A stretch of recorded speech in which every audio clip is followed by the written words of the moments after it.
Okay, in this video, test natin yung power supply kung buo siya or sira.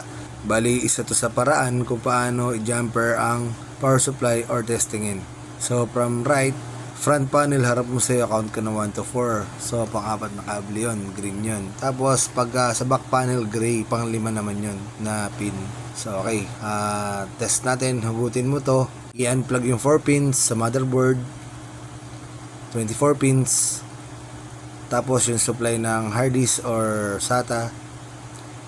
Then sa black naman yung 5 and 6 pag nakaharap sa'yo yung front panel, yung clip. I-jumper mo dun is yung 5 and 6. Ito pag black at walang kulay yung power supply. So ito yung gray. Jumperan natin. Tapos sa front panel yung green. Kanina back panel yun. So sa kailangan nakaharap sa'yo yung clip, yun yung front. So yan, ilagay natin yung jumper. So matetest natin kung gagana siya o hindi. So bali ito, dead na yung power supply na to. Pasintabi sa mga tropa nating electronics, bali hindi ko nire-recommend na i-repair to unless i-replace ng bago na power supply. Ito naman working to. So jumper natin, tingnan natin kung iikot yung fan. At ayun, gumana na siya.